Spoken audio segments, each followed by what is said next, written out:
Hello, my fellow wanderers. Welcome back to another quiet night of stories. You know, I've always loved the old fairy tales, not the polished ones we grew up with, but the strange, shadowy versions hidden between the lines. The ones where kindness comes with a price, where wishes twist into lessons, and where even the woods have a memory of their own. When I first discovered the Brothers Grimm, I didn't expect them to feel so real. I thought they'd be all magic and happy endings. But somewhere between Snow White and the old woman in the woods, I realized they were never just bedtime stories. They were reflections, small mirrors of the human heart. Behind the talking animals and the curses, you can still feel the quiet ache of loneliness, the hunger for love, the bravery it takes to be good in a world that isn't. These tales have followed me since childhood through seasons of comfort and of loss, and I think that's why I keep returning to them. Because even when they're dark, they remind me that light still matters, that no matter how deep the forest becomes, there's always a path if we listen closely enough to the whispers of the trees. Tonight, we'll wander through those forests again. We'll meet the brave and the foolish, the cursed and the kind, the dreamers who dared to face their own shadows. So take a slow breath, my friend. Let the day fall quiet around you. Maybe light a candle or wrap yourself in a blanket. The world outside can wait a little while. For now, let's open the old book together and let the stories begin. And we'll get started right now with our first tale, Little Snow White. Once upon a time in the middle of winter, when the flakes of snow were falling like feathers from the sky, a queen sat at a window sewing, and the frame of the window was made of black ebony. And whilst she was sewing and looking out of the window at the snow, she pricked her finger with a needle, and 3 drops of blood fell upon the snow, and the red looked pretty upon the white snow. And she thought to herself, would that I had a child as white as snow, as red as blood, and as black as the wood of the window frame. Soon after that she had a little daughter, who was as white as snow, and as red as blood, and her hair was as black as ebony, and she was therefore called Little Snow White. And when the child was born, the queen died. After a year had passed, the king took to himself another wife. She was a beautiful woman, but proud and haughty, and she could not bear that anyone else should surpass her in beauty.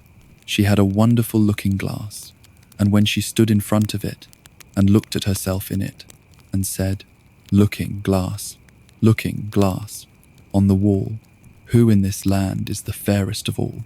The looking glass answered, thou, O queen, art the fairest of all. Then she was satisfied, for she knew that the looking glass spoke the truth. But Snow White was growing up and grew more and more beautiful, and when she was 7 years old she was as beautiful as the day, and more beautiful than the queen herself. And once when the queen asked her looking glass on the wall, who in this land is the fairest of all, it answered, thou art fairer than all who are here, Lady Queen, but more beautiful still is Snow White, as I ween. Then the queen was shocked, and turned yellow and green with envy. From that hour, whenever she looked at Snow White, her heart heaved in her breast. She hated the girl so much, and envy and pride grew higher and higher in her heart like a weed, so that she had no peace day or night. She called a huntsman and said, take the child away into the forest. I will no longer have her in my sight. Kill her, and bring me back her heart as a token. The huntsman obeyed and took her away, but when he had drawn his knife and was about to pierce Snow White's innocent heart, she began to weep and said, ah, dear huntsman, leave me my life. I will run away into the wild forest and never come home again. And as she was so beautiful, the huntsman had pity on her and said, run away then, you poor child. The wild beasts will soon have devoured you, thought he. And yet it seemed as if a stone had been rolled from his heart, since it was no longer needful for him to kill her. And as a young boar just then came running by, he stabbed it and cut out its heart, and took it to the queen as proof that the child was dead. The cook had to sort this, and the wicked queen ate it, and thought she had eaten the heart of Snow White. But now the poor child was all alone in the great forest, and so terrified that she looked at every leaf of every tree and did not know what to do. Then she began to run, and ran over sharp stones and through thorns. and the wild beasts ran past her, but did her no harm. She ran as long as her feet would go until it was almost evening. Then she saw a little cottage and went into it to rest herself. Everything in the cottage was small, but neater and cleaner than can be told. There was a table on which was a white cover and 7 little plates, and on each plate a little spoon. Moreover, there were 7 little knives and forks and 7 little mugs. Against the wall stood 7 little beds, side by side, and covered with snow-white counterpanes. Little Snow White was so hungry and thirsty that she ate some vegetables and bread from each plate and drank a drop of wine out of each mug, for she did not wish to take all from one only. Then, as she was so tired, she laid herself down on one of the little beds, but none of them suited her. One was too long, another too short, but at last she found that the 7th one was right, and so she remained in it, said a prayer, and went to sleep. Come when it was quite dark, the owners of the cottage came back. They were 7 dwarves who dug and delved in the mountains for ore. They lit their 7 candles, and as it was now light within the cottage, they saw that someone had been there, for everything was not in the same order in which they had left it. The first said, "Who has been sitting on my chair?" The second, "Who has been eating off my plate?" The third, "Who has been taking some of my bread?" The fourth, "Who has been eating my vegetables?" The fifth, "Who has been using my fork?" The sixth, "Who has been cutting with my knife?" The seventh, "Who has been drinking out of my mug?" Then the first looked round and saw that there was a little hole on his bed, and he said, "Who has been getting into my bed?" The others came up and each called out, "Somebody has been lying in my bed too." But the 7th, when he looked at his bed, saw little Snow White, who was lying asleep therein, and he called the others, who came running up, and they cried out with astonishment, and brought their 7 little candles and let the light fall on little Snow White. "Oh heavens, oh heavens," cried they, "what a lovely child!" And they were so glad that they did not wake her up, but let her sleep on in the bed. And the 7th dwarf slept with his companions, 1 hour with each, and so got through the night. When it was morning, little Snow White awoke, and was frightened when she saw the 7 dwarves. But they were friendly, and asked her what her name was. "My name is Snow White," she answered. "How have you come to our house?" said the dwarves. Then she told them that her stepmother had wished to have her killed, but that the huntsman had spared her life, and that she had run for the whole day until at last she had found their dwelling. The dwarf said, "If you will take care of our house, cook, make the beds, wash, sew, and knit, and if you will keep everything neat and clean, you can stay with us, and you shall want for nothing." "Yes," said Snow White, "with all my heart." And she stayed with them. She kept the house in order for them. In the mornings, they went to the mountains and looked for copper and gold. In the evenings, they came back, and then their supper had to be ready. The girl was alone the whole day, so the good dwarfs warned her and said, "Beware of your stepmother. She will soon know that you are here. Be sure to let no one come in." But the queen, believing that she had eaten Snow White's heart, could not but think that she was again the first and most beautiful of all.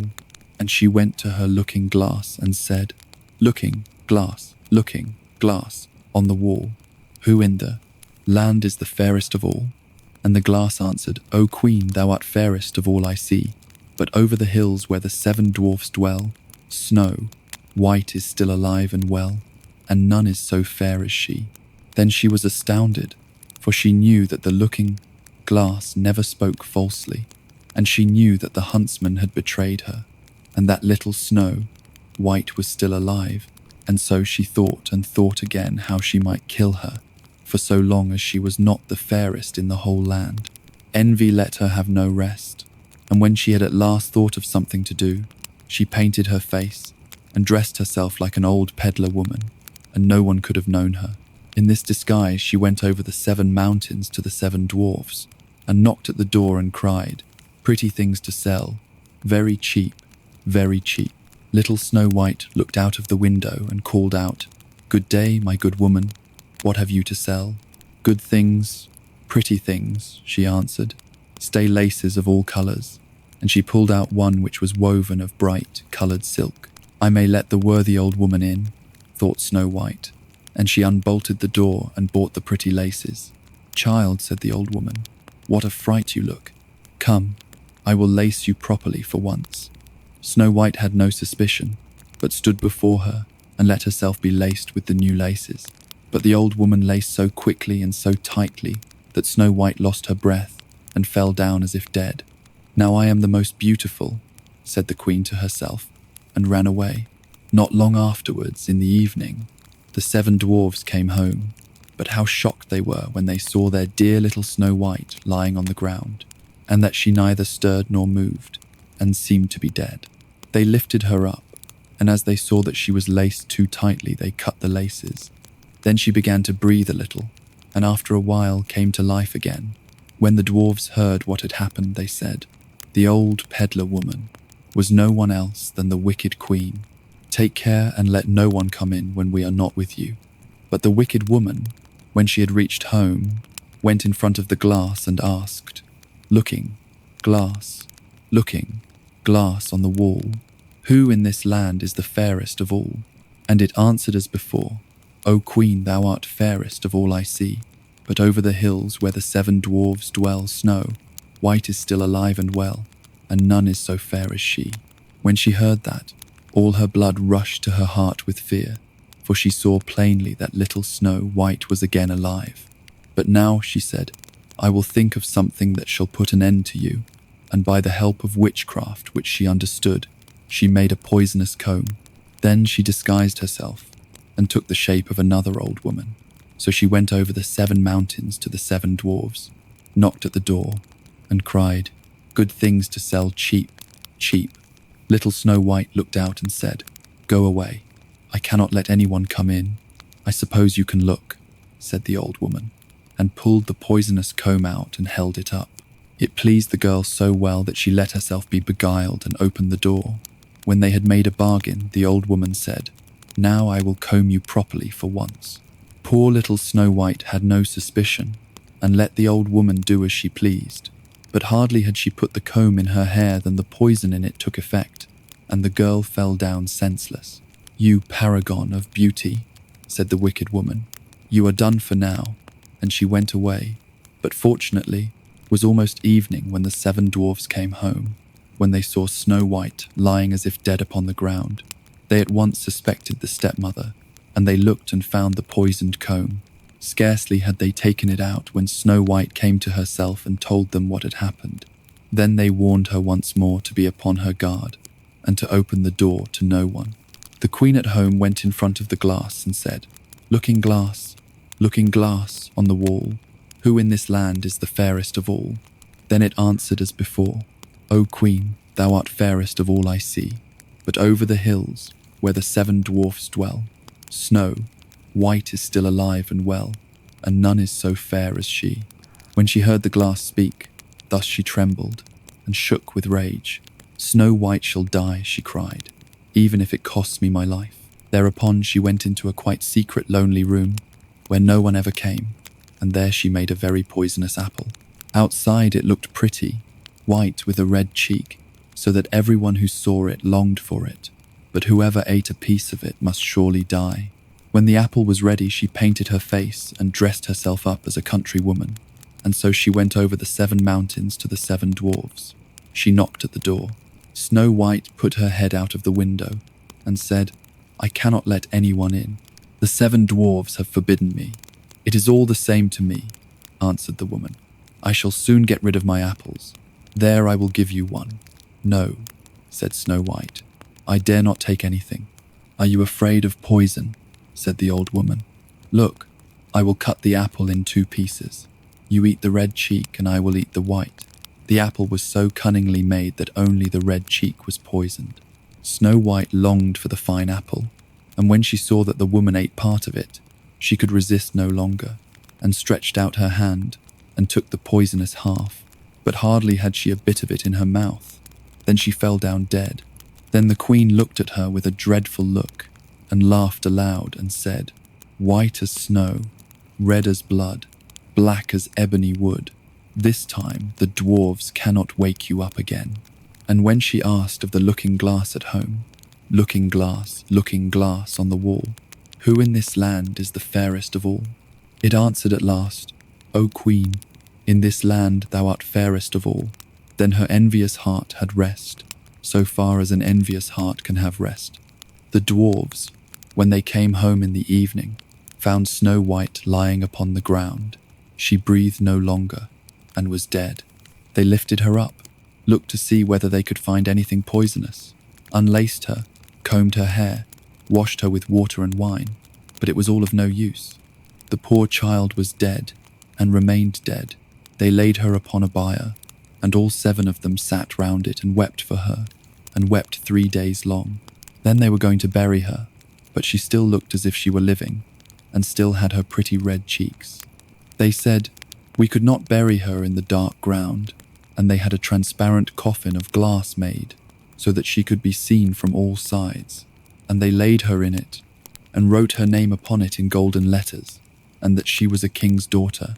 Then they put the coffin out upon the mountain, and one of them always stayed by it and watched it. And birds came too and wept for Snow White, first an owl, then a raven, and last a dove. And now Snow White lay a long, long time in the coffin, and she did not change, but looked as if she were asleep, for she was as white as snow, as red as blood, and her hair was as black as ebony. It happened, however, that a king's son came into the forest and went to the dwarf's house to spend the night. He saw the coffin on the mountain and the beautiful Snow White within it, and read what was written upon it in golden letters. Then he said to the dwarves, let me have the coffin. I will give you whatever you want for it. But the dwarves answered, we will not part with it for all the gold in the world.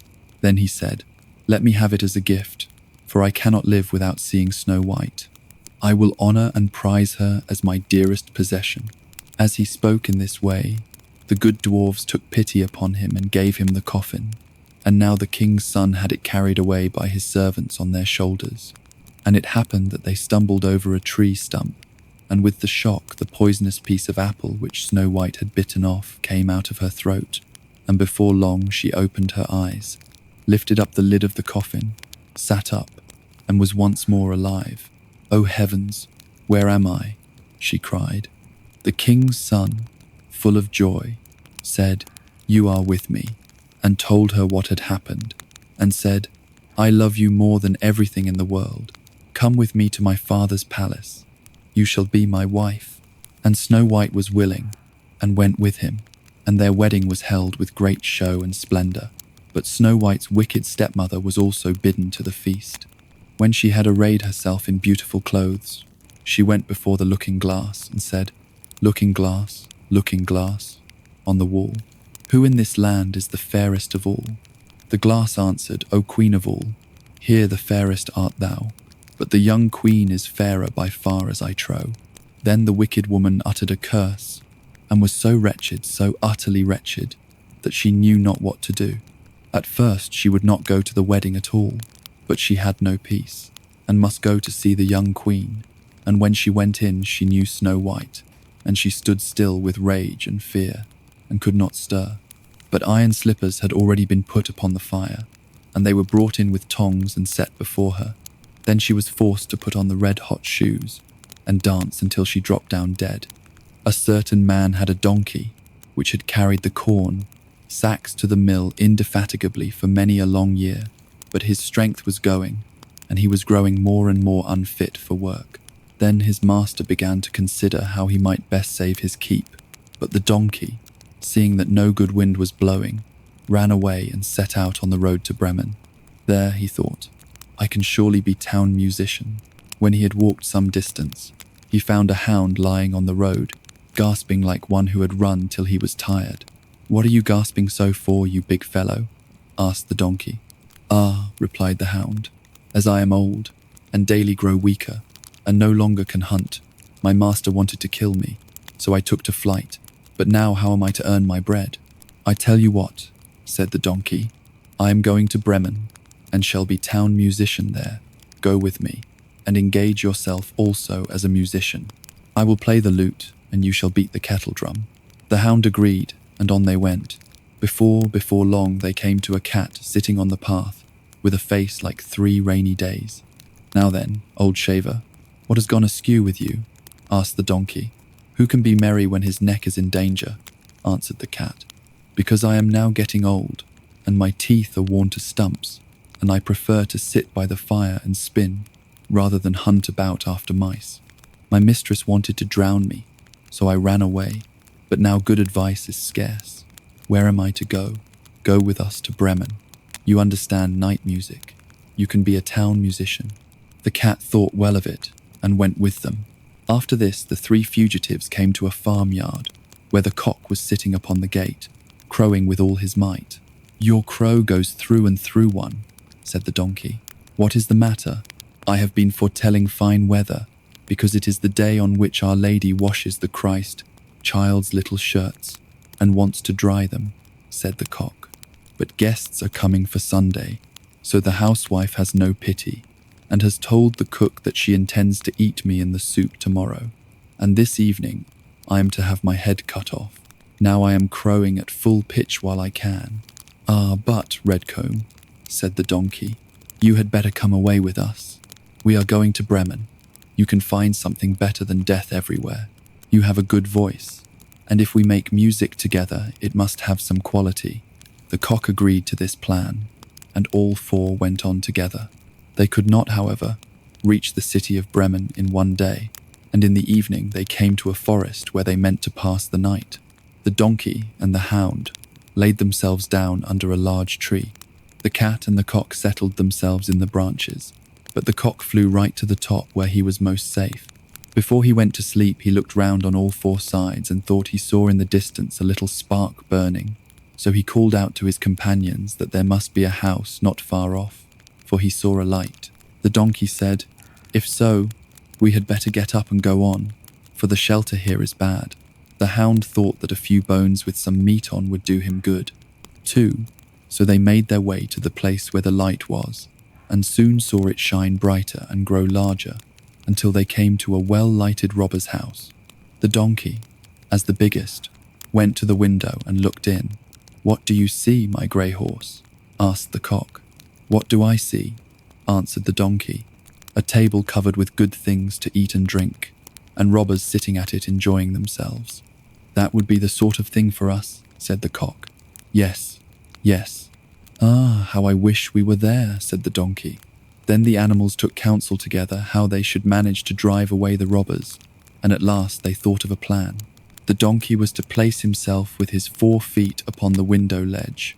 The hound was to jump on the donkey's back. The cat was to climb upon the dog, and lastly, the cock was to fly up and perch upon the head of the cat. When this was done, at a given signal, they began to perform their music together. The donkey brayed, the hound barked, the cat mewed, and the cock crowed. Then they burst through the window into the room, so that the glass clattered. At this horrible din, the robbers sprang up, thinking no otherwise than that a ghost had come in, and fled in a great fright out into the forest. The 4 companions now sat down at the table, well content with what was left, and ate as if they were going to fast for a month. As soon as the 4 minstrels had done, they put out the light, and each sought for himself a sleeping place according to his nature and to what suited him. The donkey laid himself down upon some straw in the yard, the hound behind the door, the cat upon the hearth near the warm ashes, and the cock perched himself upon a beam of the roof. And being tired from their long walk, they soon went to sleep. When it was past midnight, and the robbers saw from afar that the light was not longer burning in their house, and all appeared quiet, the captain said, "We ought not to have let ourselves be frightened out of our wits," and ordered one of them to go and examine the house. The messenger, finding all still, went into the kitchen to light a candle, and taking the glistening, fiery eyes of the cat for live coals, he held a lucifer match to them to light it. But the cat did not understand the joke, and flew in his face, spitting and scratching. He was dreadfully frightened and ran to the back door, but the dog who lay there sprang up and bit his leg, and as he ran across the yard by the straw heap, the donkey gave him a smart kick with its hind foot. The cock, too, who had been awakened by the noise and had become lively, cried down from the beam, "Cock, a doodle-doo." Then the robber ran back as fast as he could to his captain and said, "Ah, there is a horrible witch sitting in the house. who spat on me and scratched my face with her long claws. And by the door stands a man with a knife, who stabbed me in the leg, and in the yard there lies a black monster, who beat me with a wooden club, and above upon the roof sits the judge, who called out, 'Bring the rogue here to me.' So I got away as well as I could. After this, the robbers did not trust themselves in the house again, but it suited the 4 musicians of Bremen so well that they did not care to leave it any more, and the mouth of him who last told this story is still warm. The wife of a rich man fell sick, and as she felt that her end was drawing near, she called her only daughter to her bedside and said, 'Dear child, be good and pious, and then the good God will always protect thee, and I will look down on thee from heaven and be near thee.' Thereupon she closed her eyes and departed. Every day the maiden went out to her mother's grave and wept, and she remained pious and good. When winter came, the snow spread away, sheet over the grave, and when the spring sun had drawn it off again, the man had taken another wife. The woman had brought 2 daughters into the house with her, who were beautiful and fair of face, but vile and black of heart. Now began a bad time for the poor stepchild. 'Is the stupid goose to sit in the parlour with us?' said they. 'He who wants to eat bread must earn it. Out with the kitchen wench.' They took her pretty clothes away from her, put an old grey bedgown on her, and gave her wooden shoes. 'Just look at the proud princess. How decked out she is,' they cried, and laughed and led her into the kitchen. There she had to do hard work from morning till night, get up before daybreak, carry water, light fires, cook and wash. Besides this, the sisters did her every imaginable injury. They mocked her and emptied her peas and lentils into the ashes, so that she was forced to sit and pick them out again. In the evening, when she had worked till she was weary, she had no bed to go to, but had to sleep by the fireside in the ashes, and as on that account she always looked dusty and dirty, they called her Cinderella. It happened that the father was once going to the fair, and he asked his 2 stepdaughters what he should bring back for them. 'Beautiful dresses,' said one. 'Pearls and jewels,' said the second. 'And thou, Cinderella,' said he, 'what wilt thou have, father? Break off for me the first branch which knocks against your hat on your way home.' So he bought beautiful dresses, pearls, and jewels for his 2 stepdaughters. And on his way home, as he was riding through a green thicket, a hazel twig brushed against him and knocked off his hat. Then he broke off the branch and took it with him. When he reached home, he gave his stepdaughters the things which they had wished for, and to Cinderella he gave the branch from the hazel bush. Cinderella thanked him, went to her mother's grave, and planted the branch on it, and wept so much that the tears fell down on it and watered it, and it grew, however, and became a handsome tree. Thrice a day Cinderella went and sat beneath it, and wept and prayed, and a little white bird always came on the tree, and if Cinderella expressed a wish, the bird threw down to her what she had wished for. It happened, however, that the king appointed a festival which was to last 3 days, and to which all the beautiful young girls in the country were invited, in order that his son might choose himself a bride. When the 2 stepsisters heard that they too were to appear among the number, they were delighted, called Cinderella, and said, "Comb our hair for us, brush our shoes, and fasten our buckles, for we are going to the festival at the king's palace." Cinderella obeyed, but wept, because she too would have liked to go with them to the dance, and begged her stepmother to allow her to do so. "Thou go, Cinderella," said she. "Thou art dusty and dirty, and wouldst go to the festival. Thou hast no clothes and shoes, and yet wouldst dance." As, however, Cinderella went on asking, the stepmother at last said, "I have emptied a dish of lentils into the ashes for thee. If thou hast picked them out again in 2 hours, thou shalt go with us." The maiden went through the back door into the garden and called, "You tame pigeons, you turtle, doves, and all you birds beneath the sky, come and help me to pick the good into the pot, the bad into the crop." Then 2 white pigeons came in by the kitchen window, and afterwards the turtle, doves, and at last all the birds beneath the sky, came whirring and crowding in, and alighted amongst the ashes. And the pigeons nodded with their heads and began pick, pick, pick, pick, and the rest began also pick, pick, pick, pick, and gathered all the good grains into the dish. Hardly had 1 hour passed before they had finished, and all flew out again. Then the girl took the dish to her stepmother and was glad and believed that now she would be allowed to go with them to the festival. But the stepmother said, "No, Cinderella, thou hast no clothes, and thou canst not dance. Thou wouldst only be laughed at." And as Cinderella wept at this, the stepmother said, "If thou canst pick 2 dishes of lentils out of the ashes for me in 1 hour, thou shalt go with us." And she thought to herself that she most certainly cannot do. When the stepmother had emptied the 2 dishes of lentils amongst the ashes, the maiden went through the back door into the garden and cried, "You tame pigeons, you turtle, doves, and all you birds under heaven, come and help me to pick the good into the pot, the bad into the crop." Then 2 white pigeons came in by the kitchen window, and afterwards the turtle, doves, and at length all the birds beneath the sky came whirring and crowding in, and alighted amongst the ashes. And the doves nodded with their heads, and began pick, pick, pick, pick, and the others began also pick, pick, pick, pick, and gathered all the good seeds into the dishes. And before half an hour was over, they had already finished, and all flew out again. Then the maiden carried the dishes to the stepmother, and was delighted, and believed that she might now go with them to the festival. But the stepmother said, "All this will not help thee. Thou goest not with us, for thou hast no clothes and canst not dance. We should be ashamed of thee." On this she turned her back on Cinderella, and hurried away with her 2 proud daughters. As no one was now at home, Cinderella went to her mother's grave beneath the hazel tree and cried, "Shiver and quiver, little tree, silver and gold throw down over me." Then the bird threw a gold and silver dress down to her, and slippers embroidered with silk and silver. She put on the dress with all speed, and went to the festival. Her stepsisters and the stepmother, however, did not know her, and thought she must be a foreign princess, for she looked so beautiful in the golden dress. They never once thought of Cinderella, and believed that she was sitting at home in the dirt, picking lentils out of the ashes. The prince went to meet her, took her by the hand, and danced with her. He would dance with no other maiden, and never left loose of her hand. And if anyone else came to invite her, he said, "This is my partner."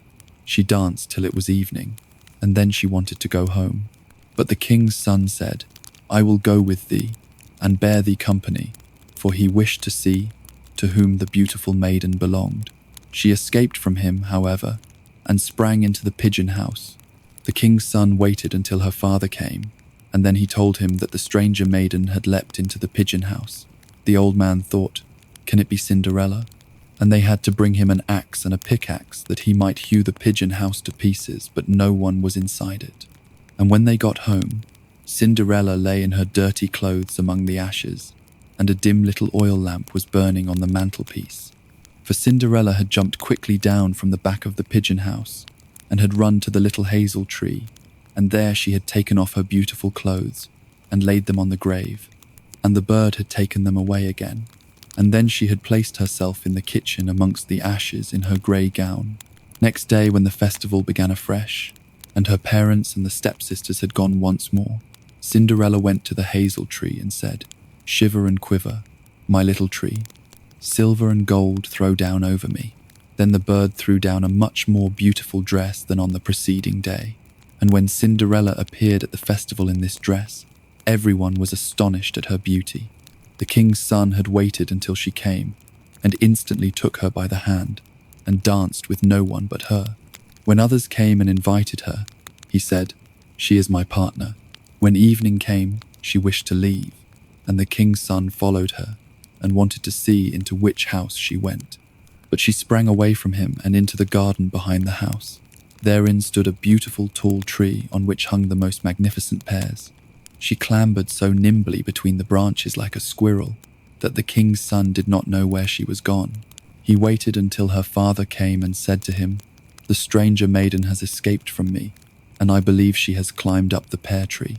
The father thought, "Can it be Cinderella?" and had an axe brought and cut the tree down, but no one was on it. And when they got into the kitchen, Cinderella lay there amongst the ashes as usual, for she had jumped down on the other side of the tree, had taken the beautiful dress to the bird on the little hazel tree, and put on her grey gown. On the 3rd day, when the parents and sisters had gone away, Cinderella went once more to her mother's grave and said to the little tree, "Shiver and quiver, my little tree. Silver and gold throw down over me." And now the bird threw down to her a dress which was more splendid and magnificent than any she had yet had, and the slippers were golden. And when she went to the festival in the dress, no one knew how to speak for astonishment. The king's son danced with her only, and if anyone invited her to dance, he said, "She is my partner." When evening came, Cinderella wished to leave, and the king's son was anxious to go with her, but she escaped from him so quickly that he could not follow her. The king's son had, however, used a strategy, and had caused the whole staircase to be smeared with pitch, and there, when she ran down, had the maiden's left slipper remained sticking. The king's son picked it up, and it was small and dainty and all golden. Next morning he went with it to the father and said to him, "No one shall be my wife but she whose foot this golden slipper fits." Then were the two sisters glad, for they had pretty feet. The eldest went with the shoe into her room and wanted to try it on, and her mother stood by, but she could not get her big toe into it, and the shoe was too small for her. Then her mother gave her a knife and said, "Cut the toe off. When thou art queen, thou wilt have no more need to go on foot." The maiden cut the toe off, forced the foot into the shoe, swallowed the pain, and went out to the king's son. Then he took her on his horse as his bride and rode away with her. They were, however, obliged to pass the grave, and there on the hazel tree sat the two pigeons and cried, turn and peep, there's blood within the shoe. The shoe, it is too small for her. The true bride waits for you." Then he looked at her foot and saw how the blood was streaming from it. He turned his horse round and took the false bride home again, and said she was not the true one, and that the other sister was to put the shoe on. Then this one went into her chamber and got her toes safely into the shoe, but her heel was too large. So her mother gave her a knife and said, "Cut a bit off thy heel. When thou art queen, thou wilt have no more need to go on foot." The maiden cut a bit off her heel, forced her foot into the shoe, swallowed the pain, and went out to the king's son. He took her on his horse as his bride and rode away with her. But when they passed by the hazel tree, two little pigeons sat on it and cried, turn and peep, there's blood within the shoe. The shoe, it is too small for her. The true bride waits for you." He looked down at her foot and saw how the blood was running out of her shoe, and how it had stained her white stocking. Then he turned his horse and took the false bride home again. "This also is not the right one," said he. "Have you no other daughter?" "No," said the man. "There is still a little stunted kitchen wench which my late wife left behind her, but she cannot possibly be the bride." The king's son said he was to send her up to him, but the mother answered, "Oh no, she is much too dirty. She cannot show herself." He absolutely insisted on it, and Cinderella had to be called.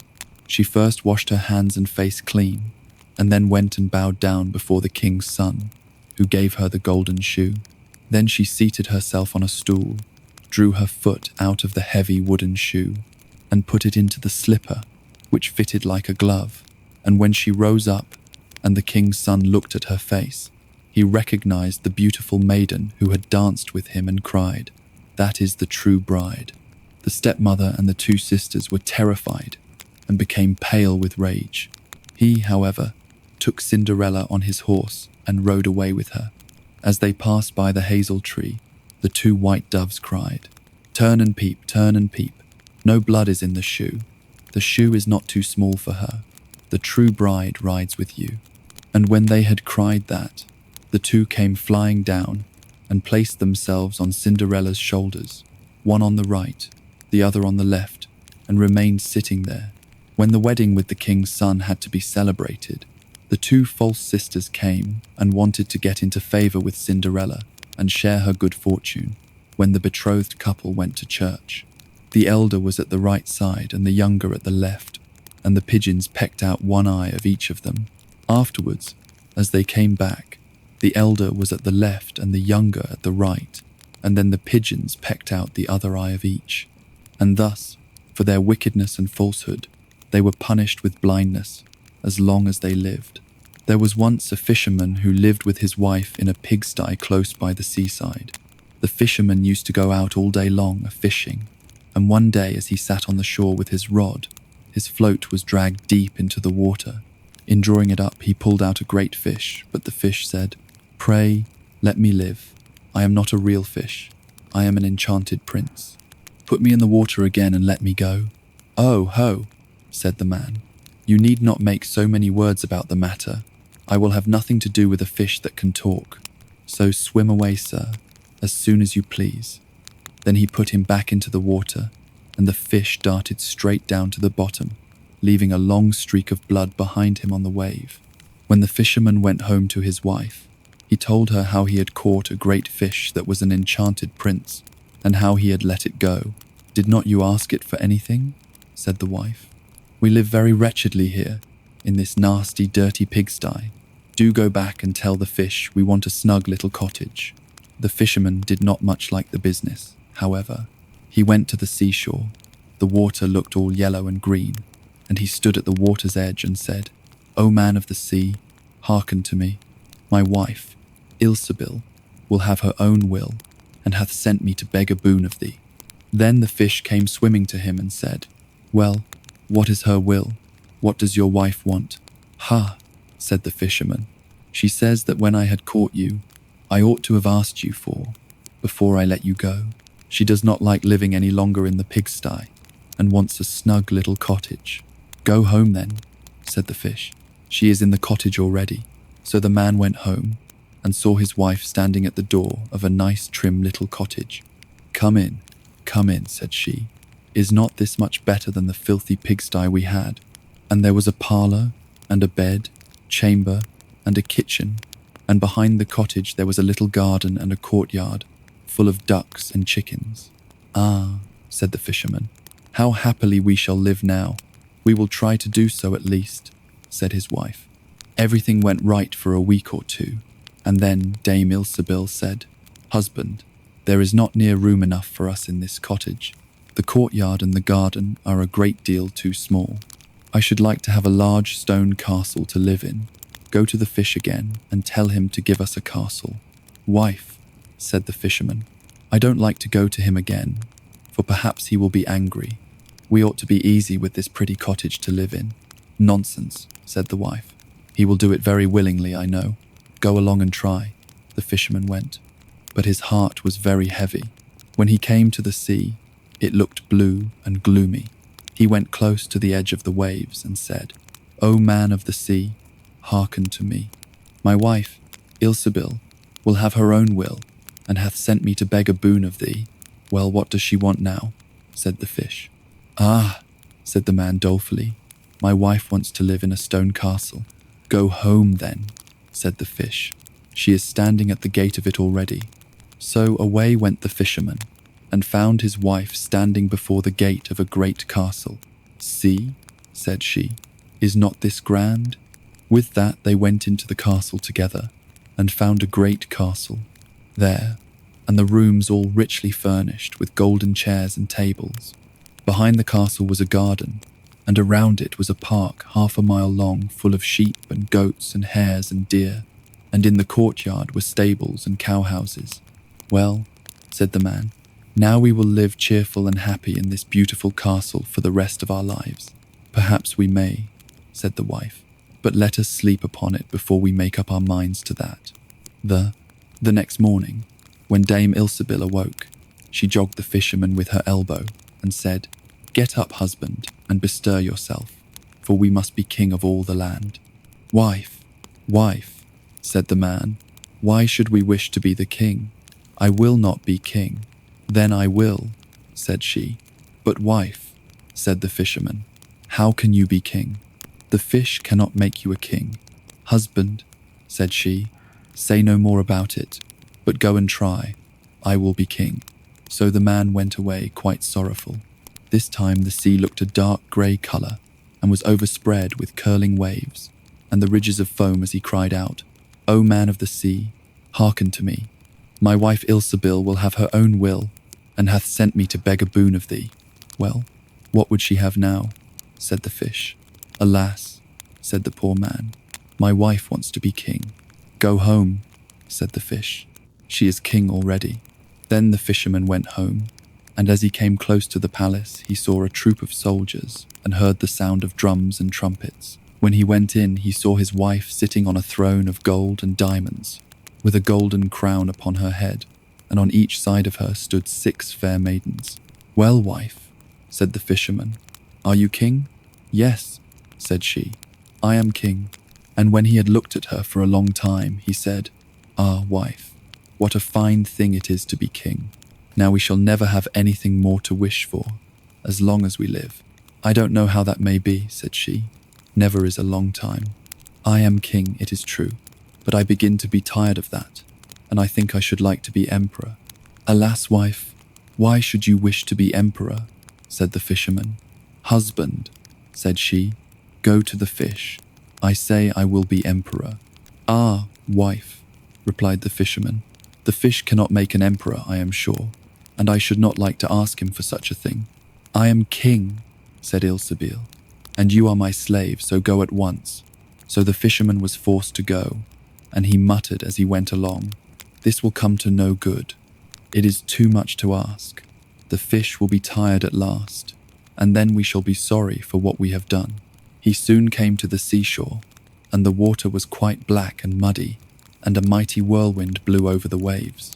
He went as near as he could to the water's brink and said, "O man of the sea, hearken to me. My wife Ilsebil will have her own will, and hath sent me to beg a boon of thee." "What would she have now?" said the fish. "Ah," said the fisherman, "she wants to be emperor." "Go home," said the fish, "she is emperor already." So he went home again, and as he came near, he saw his wife, Ilsebil, sitting on a very lofty throne made of solid gold, with a great crown on her head. On each side of her stood her guards and attendants in a row, each one smaller than the other, from the tallest giant down to a little dwarf no bigger than his finger. Before her stood princes, and dukes, and earls. The fisherman went up to her and said, "Wife, are you emperor?" "Ah," said the man as he gazed upon her, "what a fine thing it is to be emperor." "Husband," said she, "why should we stop at being emperor? I will be pope next."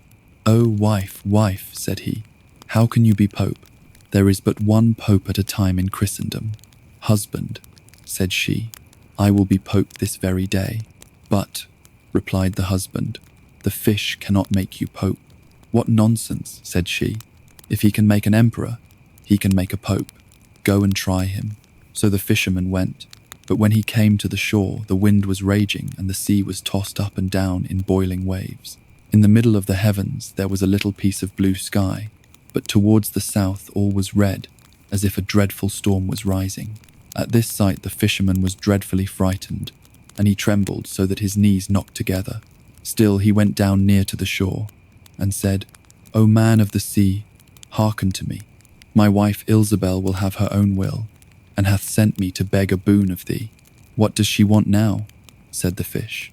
"Ah," said the fisherman, "my wife wants to be pope." "Go home," said the fish, "she is pope already." Then the fisherman went home, and found Ilsebil sitting on a throne that was 2 miles high, and she had 3 great crowns on her head, and around her stood all the pomp and power of the church. On each side of her were 2 rows of burning lights of all sizes. "Wife," said the fisherman, as he looked at all this greatness, "are you pope?" "Yes," said she, "I am pope." "Well, wife," replied he, "it is a grand thing to be pope, and now you must be easy, for you can be nothing greater." "I will think about that," said the wife. Then they went to bed, but Dame Ilsebil could not sleep all night for thinking what she should be next. At last, as she was dropping asleep, morning broke, and the sun rose.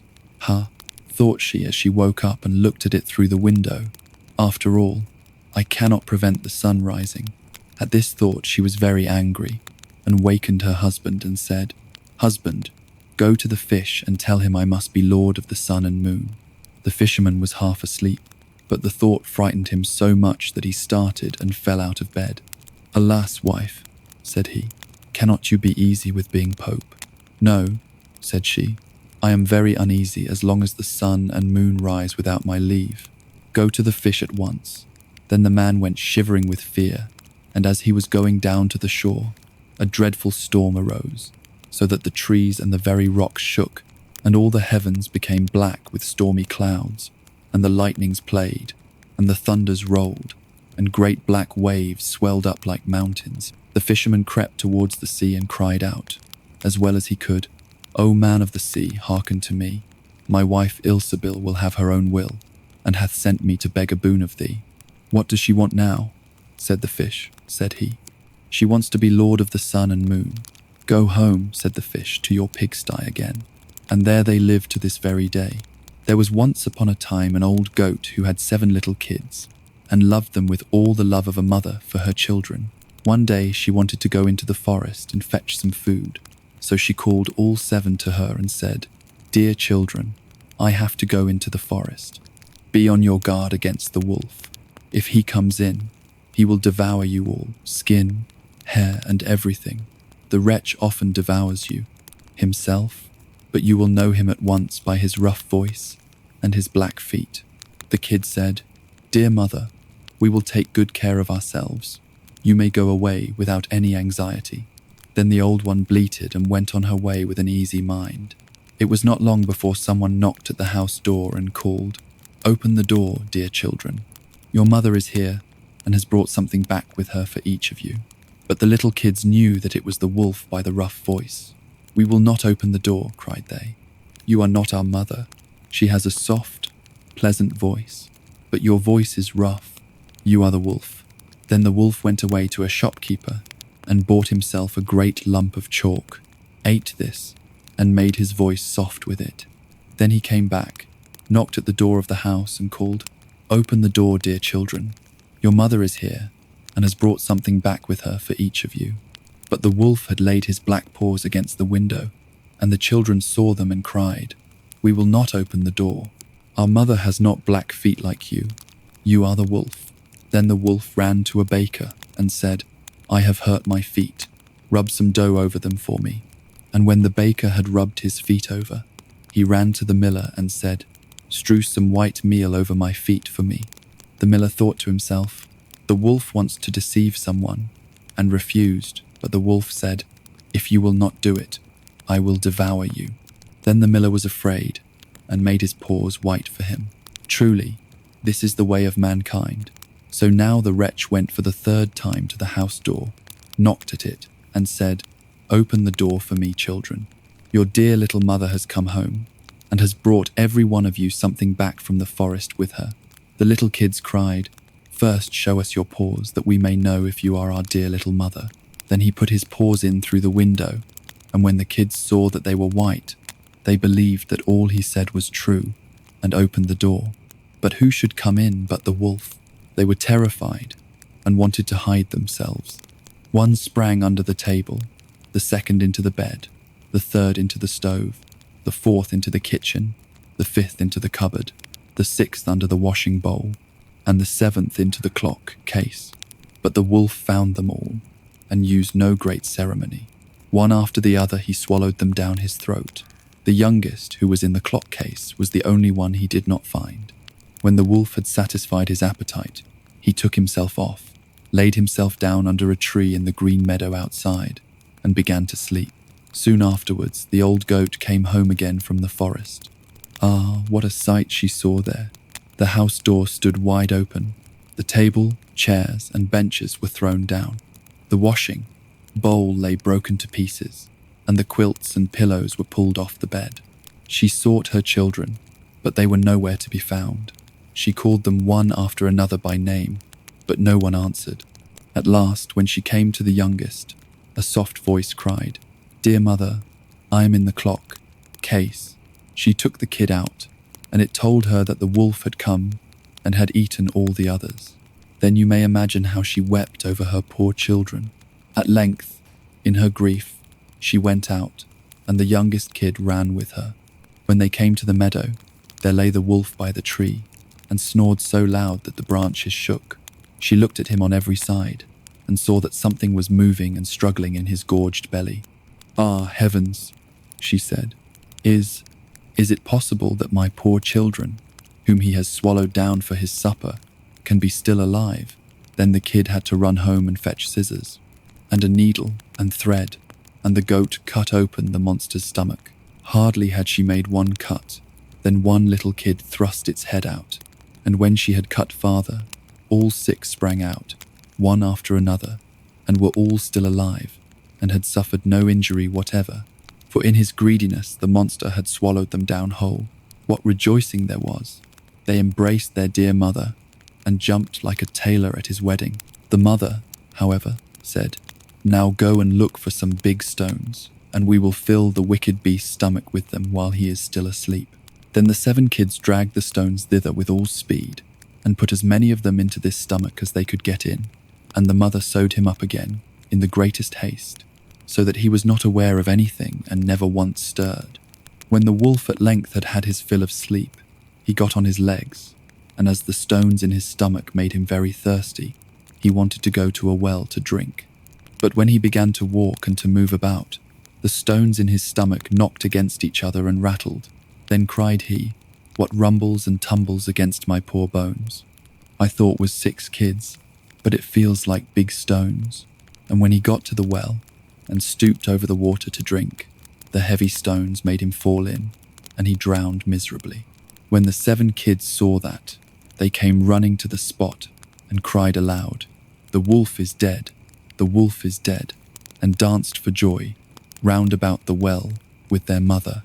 A king was once hunting in a great wood, and he hunted the game so eagerly that he quite lost himself. When evening came on, he stood still and looked round him, but he could find no way out. Then he saw an old woman with a shaking head coming towards him. She was a witch. "Good woman," he said to her, "can you not show me the way out of the wood?" "Oh, certainly, Sir King," she replied.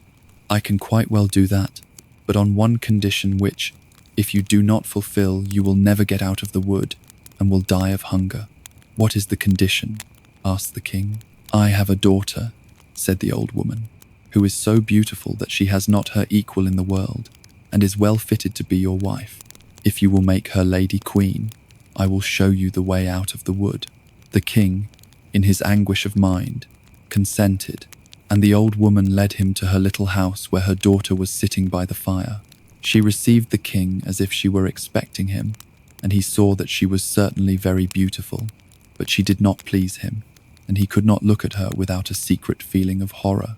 As soon as he had lifted the maiden onto his horse, the old woman showed him the way, and the king reached his palace, where the wedding was celebrated.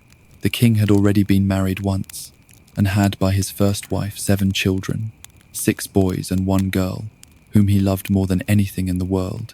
And now, because he was afraid that their stepmother might not treat them well and might do them harm, he put them in a lonely castle that stood in the middle of a wood. It lay so hidden, and the way to it was so hard to find, that he himself could not have found it out, had not a wise woman given him a reel of thread, which possessed a marvellous property. When he threw it before him, it unwound itself and showed him the way. But the king went so often to his dear children that the queen was offended at his absence. She grew curious and wanted to know what he had to do quite alone in the wood. She gave his servants a great deal of money, and they betrayed the secret to her, and also told her of the reel which alone could point out the way. She had no rest now till she had found out where the king guarded the reel, and then she made some little white shirts, and as she had learnt from her witch mother, sewed an enchantment in each of them. And when the king had ridden off, she took the little shirts and went into the wood, and the reel showed her the way. The children, who saw someone coming in the distance, thought it was their dear father coming to them, and sprang to meet him very joyfully. Then she threw over each one a little shirt, which when it had touched their bodies changed them into swans, and they flew away over the forest. The queen went home quite satisfied, and thought she had got rid of her stepchildren, but the girl had not run to meet her with her brothers, and she knew nothing of her. The next day the king came to visit his children, but he found no one but the girl. "Where are your brothers?" asked the king. "Alas, dear father," she answered, "they have gone away and left me all alone." And she told him that looking out of her little window, She had seen her brothers flying over the wood in the shape of swans, and she showed him the feathers which they had let fall in the yard and which she had collected. The king mourned, but he did not think that the queen had done the wicked deed, and as he was afraid the maiden would also be taken from him, he wanted to take her with him. But she was afraid of the stepmother, and begged the king to let her stay just one night more in the castle in the wood. The poor maiden thought, "My home is no longer here. I will go and seek my brothers." And when night came, she fled away into the forest. She ran all through the night, and the next day, till she could go no farther for weariness. Then she saw a little hut, went in, and found a room with 6 little beds. She was afraid to lie down on one, so she crept under one of them, lay on the hard floor, and was going to spend the night there. But when the sun had set, she heard a noise and saw 6 swans flying in the window. They stood on the floor and blew at one another, and blew all their feathers off, and their swan skin came off like a shirt. Then the maiden recognized her brothers, and overjoyed she crept out from under the bed. Her brothers were not less delighted than she to see their little sister again, but their joy did not last long. "You cannot stay here," they said to her. "This is a den of robbers. If they were to come here and find you, they would kill you. Could you not protect me?" asked the little sister. "No," they answered, "for we can only lay aside our swanskins for a quarter of an hour every evening. For this time we regain our human forms, but then we are changed into swans again." Then the little sister cried and said, "Can you not be freed?" "Oh no," they said, "the conditions are too hard. You must not speak or laugh for 6 years, and must make in that time 6 shirts for us out of star flowers. If a single word comes out of your mouth, all your labor is vain." And when the brothers had said this, the quarter of an hour came to an end, and they flew away out of the window as swans. But the maiden had determined to free her brothers, even if it should cost her her life. She left the hut, went into the forest, climbed a tree, and spent the night there. The next morning she went out, collected star flowers, and began to sew. She could speak to no one, and she had no wish to laugh, so she sat there, looking only at her work. When she had lived there some time, it happened that the king of that country was hunting in the forest, and his hunters came to the tree on which the maiden sat a day. They called to her and said, "Who are you?" But she gave no answer. "Come down to us," they said. "We will do you no harm." But she shook her head silently, as they pressed her further with questions. She threw them the golden chain from her neck, but they did not move. Off. And she threw them her girdle, and when this was no use, her garters, and then her dress. The huntsman would not leave her alone, but climbed the tree, lifted the maiden down, and led her to the king. The king asked, "Who are you? What are you doing up that tree?" But she answered nothing. He asked her in all the languages he knew, but she remained as dumb as a fish. Because she was so beautiful, however, the king's heart was touched, and he was seized with a great love for her. He wrapped her up in his cloak, placed her before him on his horse, and brought her to his castle. There he had her dressed in rich clothes, and her beauty shone out as bright as day, but not a word could be drawn from her. He set her at table by his side, and her modest ways and behavior pleased him so much that he said, "I will marry this maiden, and none other in the world." And after some days he married her. But the king had a wicked mother who was displeased with the marriage, and said wicked things of the young queen. "Who knows who this girl is?" she said. "She cannot speak, and is not worthy of a king." After a year, when the queen had her first child, the old mother took it away from her. Then she went to the king and said that the queen had killed it. The king would not believe it, and would not allow any harm to be done her. But she sat quietly sewing at the shirts, and troubling herself about nothing. The next time she had a child, the wicked mother did the same thing, but the king could not make up his mind to believe her. He said, "She is too sweet and good to do such a thing as that. If she were not dumb and could defend herself, her innocence would be proved." But when the third child was taken away, and the queen was again accused and could not utter a word in her own defense, the king was obliged to give her over to the law, which decreed that she must be burnt to death. When the day came on which the sentence was to be executed, It was the last day of the 6 years in which she must not speak or laugh, and now she had freed her dear brothers from the power of the enchantment. The 6 shirts were done. There was only the left sleeve wanting to the last.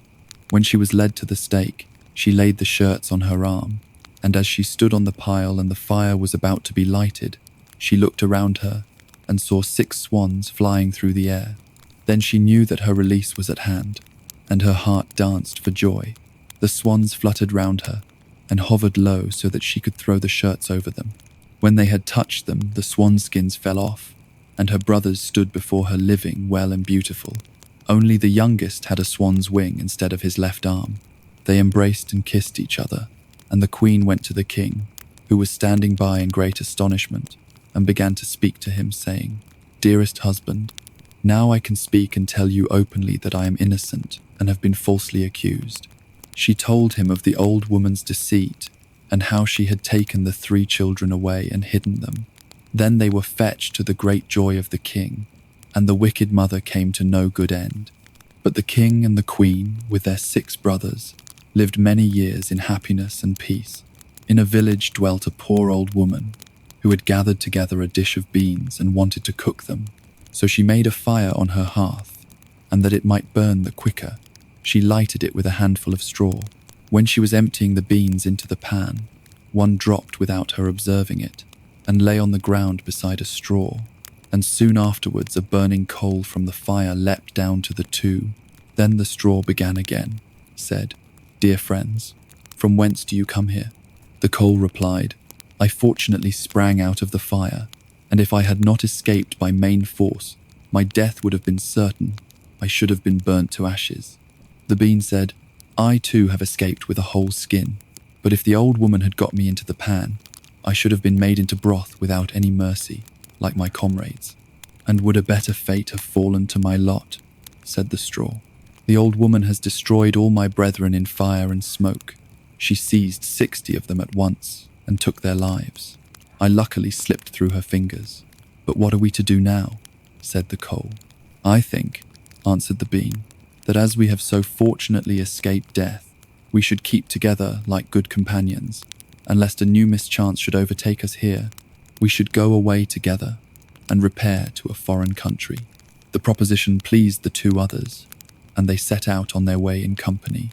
Soon, however, they came to a little brook, and as there was no bridge or foot, plank, they did not know how they were to get over it. The straw hit on a good idea and said, "I will lay myself straight across, and then you can walk over on me as on a bridge." The straw, therefore, stretched itself from one bank to the other, and the coal, who was of an impetuous disposition, tripped quite boldly onto the newly built bridge.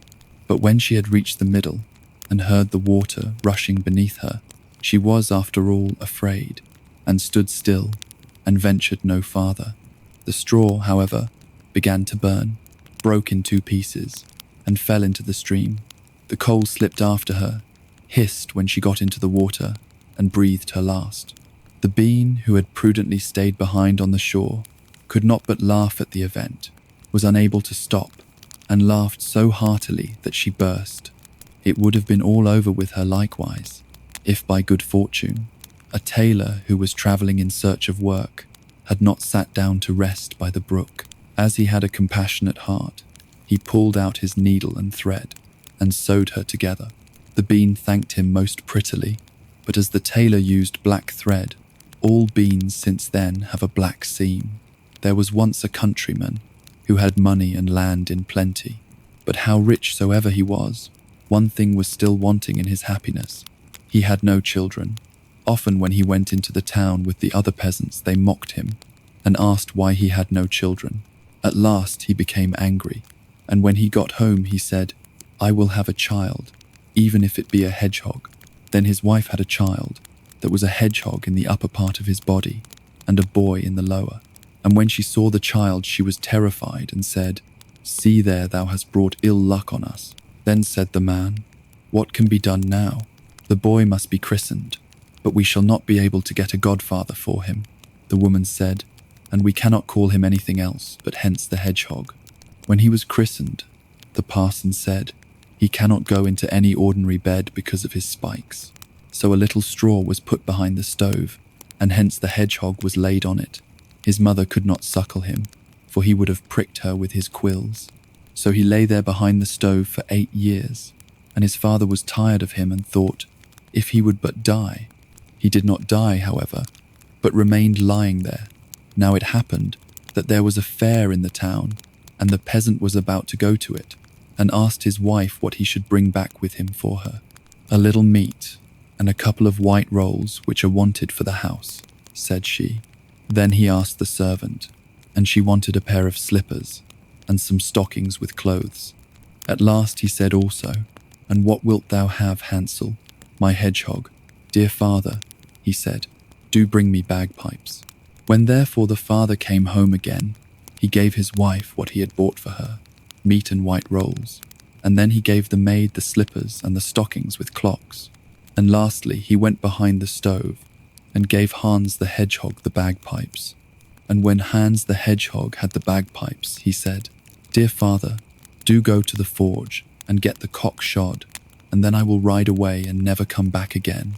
On this the father was delighted to think that he was going to get rid of him, and had the cock shod for him. And when it was done, Hans the hedgehog got on it and rode away, but took swine and asses with him, which he intended to keep in the forest. When they got there, he made the cock fly onto a high tree with him, and there he sat for many a long year, and watched his asses and swine until the herd was quite large, and his father knew nothing about him. While he was sitting in the tree, however, he played his bagpipes, and made music which was very beautiful. Then the king thought, I can easily do that. Hansel the hedgehog understands nothing, and I can write what I like. So the king took pen and ink and wrote something, and when he had done it, Hansel the hedgehog showed him the way, and he got safely home. But his daughter, when she saw him from afar, was so overjoyed that she ran to meet him and kissed him. Then he remembered Hans the hedgehog, and told her what had happened, and that he had been forced to promise whatsoever first met him when he got home, to a very strange animal which sat on a cock as if it were a horse, and made beautiful music, but that instead of writing that he should have what he wanted, he had written that he should not have it. Thereupon the princess was glad, and said he had done well, for she never would have gone away with a hedgehog. Hans the hedgehog, however, looked after his asses and pigs, and was always merry, and sat on the tree, and played his bagpipes. Now it came to pass that another king came journeying by with his attendants and runners, and he also had lost his way, and did not know how to get home again because the forest was so large. He likewise heard the beautiful music from a distance, and asked his runner what that could be, and told him to go and see. Then the runner went under the tree, and saw the cock sitting at the top of it, and Hans the hedgehog on the cock. The runner asked him what he was about up there. I am keeping my asses and my pigs, but what is your desire? The messenger said that they had lost their way, and could not get back into their own kingdom, and asked if he would not show them the way. Then Hans the hedgehog got down the tree with the cock and told the aged king that he would show him the way if he would give him for his own whatsoever first met him in front of his royal palace. The king said yes, and wrote a promise to Hans the hedgehog that he should have this. That done, Hans rode on before him on the cock and pointed out the way, and the king reached his kingdom again in safety. When he got to the courtyard, there were great rejoicings. Now he had an only daughter, who was very beautiful. She ran to meet him, threw her arms round his neck, and was delighted to have her old father back again.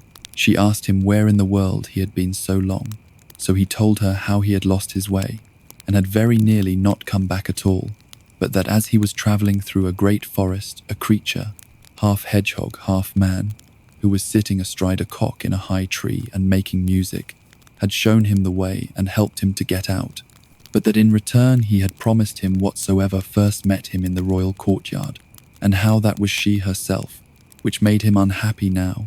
But on this she promised that for love of her father, would willingly go with this Hansel if he came. Hans the hedgehog, however, took care of his pigs, and the pigs multiplied until they became so many in number that the whole forest was filled with them. Then Hans the hedgehog resolved not to live in the forest any longer, and sent word to his father to have every sty in the village emptied, for he was coming with such a great herd that all might kill who wished to do so. When his father heard that, he was troubled, for he thought Hans the Hedgehog had died long ago. Hans the Hedgehog, however, seated himself on the cock and drove the pigs before him into the village and ordered the slaughter to begin. Ha! But there was a killing and a chopping that might have been heard 2 miles off. After this, Hans the Hedgehog said, "Father, let me have the cock shot once more at the forge, and then I will ride away and never come back as long as I live." Then the father had the cock shot once more, and was pleased that Hans the Hedgehog would never return again. Hans the Hedgehog rode away to the first kingdom. There the king had commanded that whosoever came mounted on a cock and had bagpipes with him should be shot at, cut down, or stabbed by everyone, so that he might not enter the palace. When therefore Hans the Hedgehog came riding thither, they all pressed forward against him with their pikes, but he spurred the cock, and it flew up over the gate in front of the king's window and lighted there. And Hans cried that the king must give him what he had promised, or he would take both his life and his daughter's.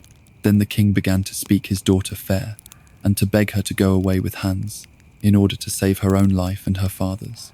So she dressed herself in white, and her father gave her a carriage with 6 horses and magnificent attendants, together with gold and possessions.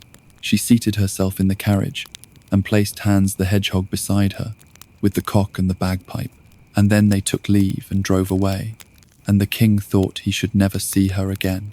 He was, however, deceived in his expectation, for when they were at a short distance from the town, Hans the Hedgehog took her pretty clothes off and pierced her with his hedgehog's skin until she bled all over. "That is the reward of your falseness," said he. "Go your way, I will not have you." And on that he chased her home again, and she was disgraced for the rest of her life. Hans the Hedgehog, however, rode on further on the cock, with his bagpipes to the dominions of the second king to whom he had shown the way. This one, however, had arranged that if anyone resembling Hans the Hedgehog should come, they were to present arms, give him safe conduct, cry long life to him, and lead him to the royal palace. But when the king's daughter saw him, she was terrified, for he looked quite too strange. She remembered, however, that she could not change her mind, for she had given her promise to her father. So Hansel the Hedgehog was welcomed by her, and married to her, and had to go with her to the royal table, and she seated herself by his side, and they ate and drank. When the evening came and they wanted to go to sleep, she was afraid of his quills, but he told her she was not to fear, for no harm would befall her. And he told the old king that he was to appoint 4 men to watch by the door of the chamber and light a great fire. And when he entered the room and was about to get into bed, he would creep out of his hedgehog's skin and leave it lying there by the bedside, and that the men were to run nimbly to it, throw it in the fire, and stay by it until it was consumed. When the clock struck 11, he went into the chamber, stripped off the hedgehog's skin, and left it lying by the bed. Then came the men, and fetched it swiftly, and threw it in the fire. And when the fire had consumed it, he was delivered and lay there in bed in humility. But he was cold, black, as if he had been burnt. The king sent for his physician, who washed him with precious salves, and anointed him, and he became white, and was a handsome young man. When the king's daughter saw that, she was glad, and the next morning they arose joyfully, ate and drank, and then the marriage was properly solemnized, and hence the hedgehog received the kingdom from the aged king. When several years had passed, he went with his wife to his father, and said that he was his son. The father, however, declared he had no son. He had never had but one, and he had been born like a hedgehog with spikes and had gone forth into the world. Then Hans made himself known, and the old father rejoiced, and went with him to his kingdom. My tale is done, and away it has run, to little August's house. Once upon a time, in a quiet village surrounded by rolling meadows and gentle hills, there lived a little girl with bright eyes and a curious heart. Her home stood at the very edge of the green country, so close that from her bedroom window she could see the beginning of the great forest, a dark, unbroken line of trees, standing shoulder to shoulder, as though guarding some old and secret world. The villagers spoke of that forest only in low voices, They called it the never-ending forest, and none could say for certain where it led. Some said the paths within twisted back on themselves. Others claimed they went on forever, past places no map could show. Her papa, who knew many things about the land, would sometimes pause his work and tell her, "Never wander beneath those trees. The forest does not end the way a road does. You may walk and still not find your way out." And she would promise to obey, and she meant it, for at that age she was easily contented. There were wild flowers to gather, streams to follow, and the round-faced clock in the kitchen to tell her when to come home for supper. When the wind carried the scent of pine through her open window, she would simply turn over in bed and dream of other things. But the years passed as they always do. She grew taller, and her legs carried her farther from home. The meadows seemed smaller now, the market days quieter, the stories told by the hearth too familiar to stir her heart. And always when she walked along the outer fields, her eyes would stray toward that dark line of trees. One autumn afternoon, while gathering berries at the farthest edge of the meadow, she noticed a narrow path between two leaning trunks. It was half hidden by ferns, as if it had been waiting. The air that drifted from it was cool and smelled faintly of rain, though no clouds marked the sky. From somewhere deep within came the faint chime of a bell, so light it could have been imagined. She stood for a moment, the sun warm on her back, the cool breath of the forest before her, and then, without quite knowing why, she stepped between the leaning trees and onto the path. The forest closed around her like the slow, soft turning of a page. The path wound slowly between tall trunks, their bark dark and ridged like the pages of some great closed book, and above them the canopy swayed in a rhythm too slow to be called a breeze. It was here that she first noticed the leaves, not green as she had expected, but a pale, soft silver, each one trembling with a faint shimmer as though brushed by moonlight, though the day was still bright.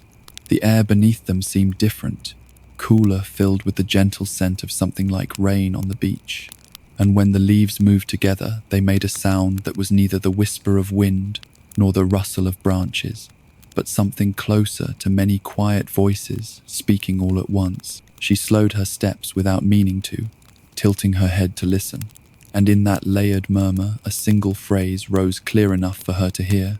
"The forest remembers." The words seemed to slip away as soon as they were spoken, like water between cupped hands. She turned her gaze from tree to tree, half expecting to see someone watching, yet there was no one, only the restless silver leaves. A smile touched her lips before she realized it, and she asked softly into the air, "Remembers what?"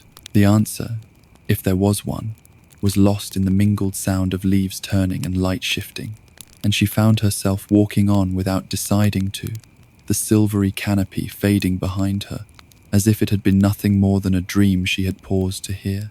The path bent gently downhill, where moss grew thick and springy under her shoes, and in the shadow of an ancient oak, she came upon a great hollow stump, its sides dark with age and softened by years of rain.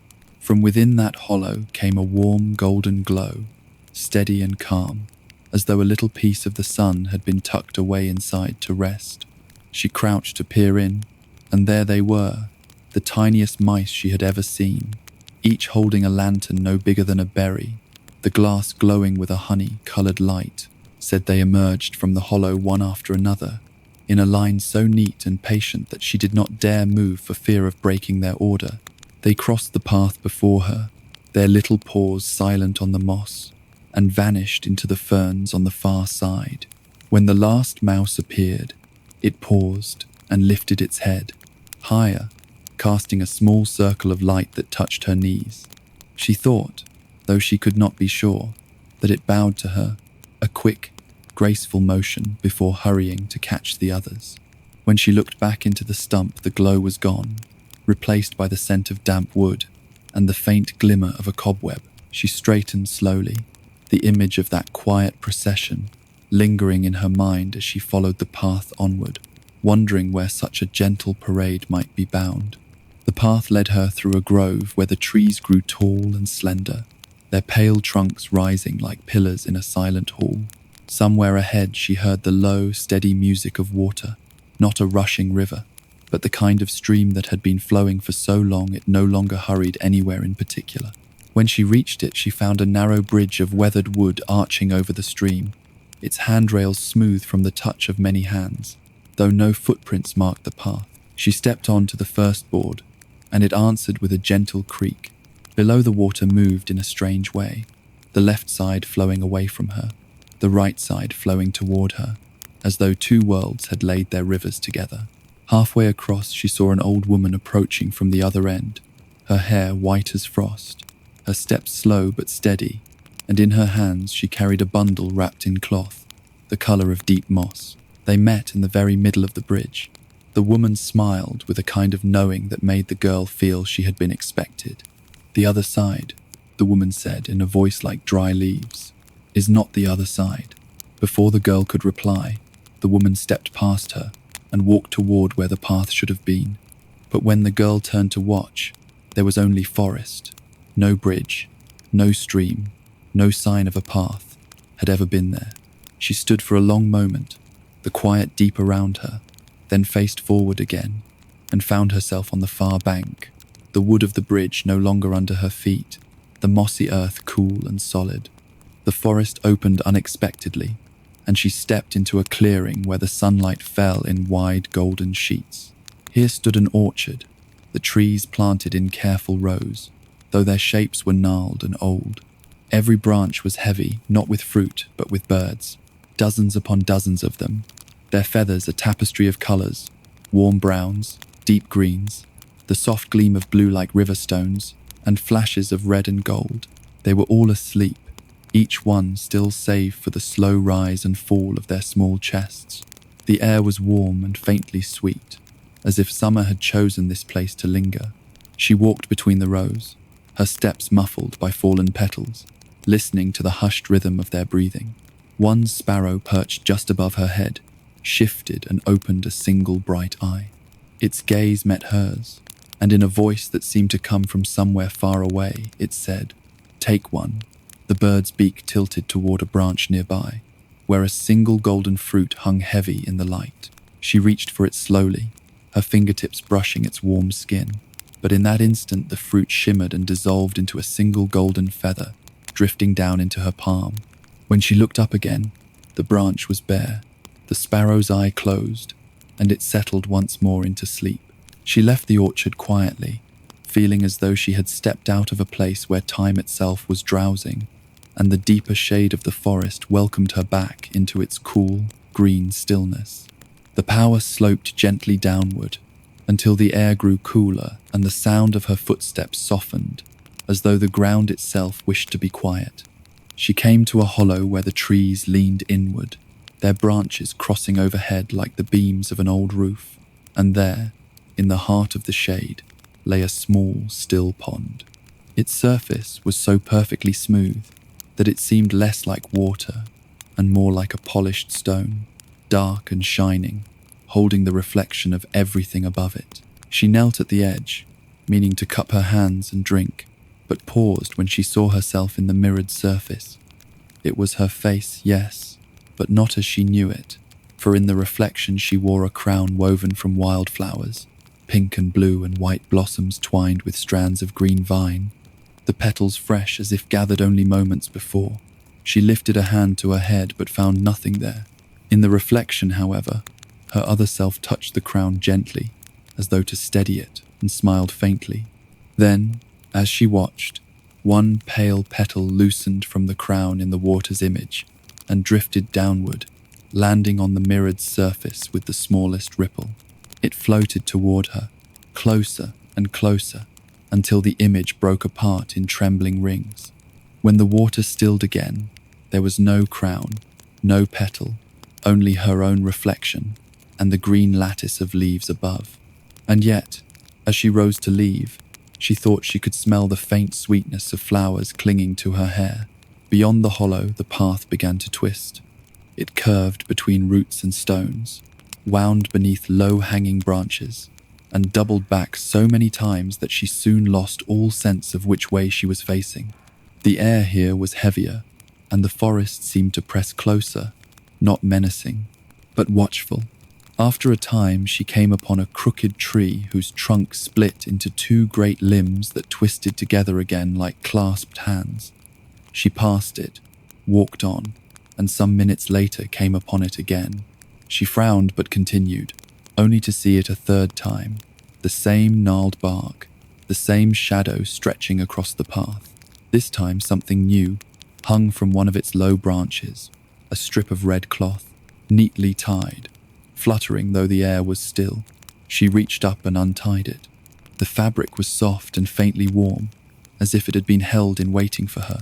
Without thinking, she draped it around her neck, and at once the path ahead straightened, the twisting turns giving way to a long stretch of open trail. When she glanced over her shoulder, the crooked tree was nowhere to be seen, only the green corridor of the forest stretching back the way she had come. And so she walked on, the red cloth a gentle weight at her throat, the air ahead lighter somehow than the air she had left behind. The trees thinned little by little, until the green shadows gave way to a wide meadow bathed in a soft, hazy light. The air here was warmer, carrying the faintest scent of summer rain, though no cloud marked the pale sky above. And in the stillness, thousands of dandelion seeds drifted through the air, not falling, not rising, but moving in slow circles, as though the whole meadow had been caught in a breath that never ended. She stepped forward, and the seeds parted around her, brushing her hair, her shoulders, the back of her hands, yet never quite landing. One floated close enough for her to catch, and she reached for it, curling her fingers gently, but it slipped away at the last instant, spinning just out of reach. A voice, soft and without direction, spoke into the still air, "Make a wish." She turned her head, but saw no one. The dandelions continued their endless drift, pale in the golden light.